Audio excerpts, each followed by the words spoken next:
আলোচনা চলছে ভাড়া শুধু বাস না, আসলে জীবনযাত্রার ব্যয়ের উপরে বেশি প্রভাব পড়বে ট্রাকের ভাড়ায়। আমি আপনাকে আরেকটা আপনি যেটা মিস করেছেন বললাম, এখন এই অ্যাডজাস্টমেন্ট ইজ আ মাস্ট। এটা হলো এক নম্বর কথা। আমরা চেষ্টা করছি, যেটা আমাদের এই আলোচনা চলছে, এটা কত নাগাদ না, র্যাদার আমরা বলি যে একটু সময় নিয়েও যদি আমরা একটা বেটার ডিল, সরকারের কাজ কিন্তু শুধু জনগণ বলতে যাদেরকে বুঝি ভোক্তার স্বার্থ রক্ষা না, একটা কথা মনে রাখতে হবে, একটা সরকার কিন্তু ব্যবসায়ীদেরও সরকার। যে মানুষটা বাস চালান, যে মানুষটা ট্রাক চালান, তিনিও এই রাষ্ট্রের নাগরিক, এই সরকার কিন্তু তারও সরকার। সুতরাং তার উপরও এমন কিছু করা ঠিক হবে না যাতে তার ব্যবসা না হতে পারে। এটা গেল এক নম্বর কথা। সরকারের কাজটা কি? সরকারের কাজ হচ্ছে দুই পক্ষের মাঝখানে থাকা।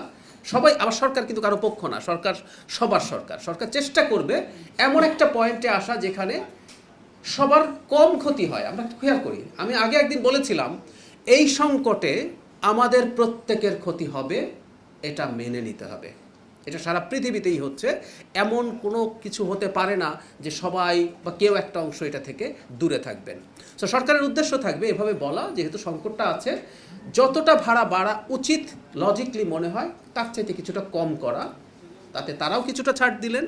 আবার জনগণের কিছু ভাড়া তো বাড়বেই এবং দ্রব্যমূল্য বাড়বে, এটা বলে রাখা ভালো। কারণ হচ্ছে ট্রান্সপোর্ট বেড়ে যায়, ট্রান্সপোর্টের খরচ বেড়ে যায়।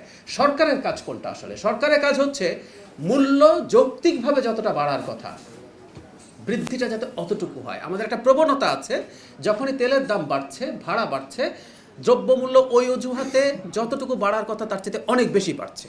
আমরা চেষ্টা করব আসলে এই জিনিসটাকে নিয়ন্ত্রণে রাখার জন্য। জনগণকে আবারও বলছি, কিছুটা কষ্ট করতে হবে, প্রত্যেকটা মানুষ কষ্ট করছে। তবে আমরা যে চেষ্টাটা করে যাব সেটা হচ্ছে সবচেয়ে ভালনারেবল যে মানুষগুলো, সরকার যেটা করতে পারে, কিছু কিছু চাপ কারো জন্য, এই যে আমি বলে ফেললাম যে কষ্ট হবে সহ্য করে, এটা সহ্য করা সবার জন্য সোজা না। একটা ডিমের দাম যখন 1 টাকা 2 টাকা বেড়ে যায়, কিছু কিছু মানুষের জন্য 2 টাকা ডিমের দাম বৃদ্ধি তার শিশুকে একটার জায়গায় অর্ধেক ডিম দেবো কিনা এই সিদ্ধান্তে নিয়ে যেতে পারে। সো ওই গ্রুপটা বা ওই মানুষগুলোর জন্যই আমরা প্রয়োজনে অন্য কর্মসূচি বাড়াবো। আমাদের তো অলরেডি ফ্যামিলি কার্ডের তো একটা স্টেপ হয়েছে, এটা পাইলট। আমরা এই বাজেটের পর একটু বলে রাখি একটা কথা, এই বাজেটে আমরা 40 লক্ষ মানুষকে নতুন ফ্যামিলি কার্ড দেব, যাতে প্রায় 13 থেকে 14 হাজার কোটি টাকা বরাদ্দ হবে। এবং আপনারা কেউ কেউ পত্রিকায় হয়তো দেখেছেন, এই বরাদ্দ রাখার জন্য IMF এর সাথে সম্ভবত আমাদের নেগোসিয়েশনে কিছু ইস্যুস তৈরি হয়েছে। কিন্তু সরকার জনগণের, সবচেয়ে ভালনারেবল, সবচেয়ে দরিদ্র জনগণের পাশে থাকার জন্য এই সিদ্ধান্তে কিন্তু অটল থাকবে। শুধু সেটা না, প্রয়োজনে টিসিবির মাধ্যমে আরও অনেক বেশি মানুষকে তাদের খাদ্যসহ অন্যান্য সহযোগিতা দেবে। সুতরাং সরকার জনগণের পাশে নিশ্চয়ই থাকবে।